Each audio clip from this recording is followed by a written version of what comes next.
হাইতির বিপক্ষে টিকে থাকার মিশনে এবার বড় পরিবর্তন নিয়ে মাঠে নামছে ব্রাজিল ফুটবল দল। আগামী ম্যাচের একাদশে আসতে পারে একাধিক অদল বদল।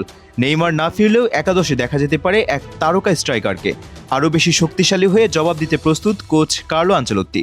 হাইতির বিপক্ষে বাঁচা মারার মিশনে তবে কি পরিবর্তন আসতে পারে ব্রাজিলের একাদশে?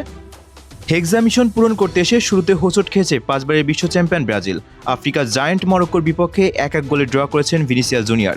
সেখান থেকে এখন গ্রুপ পর্বের বাধা টপকাতে হাইতির বিপক্ষে আগামী ম্যাচ জিততেই হবে তাদের। প্রথম ম্যাচের ভুল শুধরে তাই এবার শক্তিশালী একাদশ সাজিয়ে লড়াইয়ে নামতে প্রস্তুত সেলেসাওরা।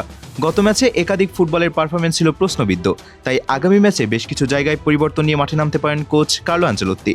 নামে ভারে ফেভারিটের তর্কা থাকলেও নিজেদের ইতিহাসের সবচেয়ে দুর্বল টিমগুলোর একটি নিয়ে এবার বিশ্বকাপ অভিযানে গেছে ব্রাজিল। তবে এরপরও স্কোয়াডে আছে একাধিক তারকা, যারা নিজেদের দিনে জ্বলে উঠতে পারলে যে কোনো প্রতিপক্ষকে হারানো সম্ভব। যদিও একাদশের কম্বিনেশনে কয়েকটি দুর্বলতা চোখে পড়েছে, সেগুলো কাটিয়ে উঠতে হাইতির ম্যাচের আগে বিশেষ সিরিয়াস আনচেলত্তি।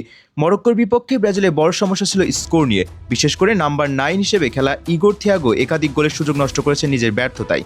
রাফিনিয়ার পারফরমেন্স ছিল একেবারে হতাশাজনক।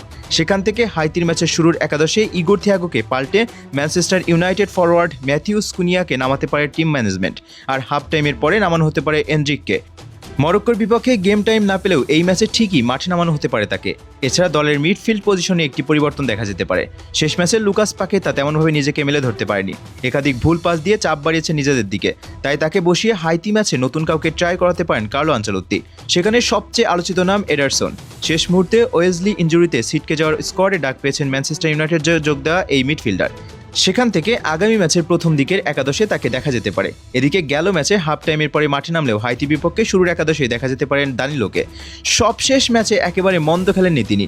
আর ক্যাসিমিরো, ফাবিনো এই দুই অভিজ্ঞ ডিফেন্সিভ মিডফিল্ডারের মধ্যে আগের ম্যাচের মতোই অদলবদল হতে পারে হাফ টাইমের আগে এবং পরে।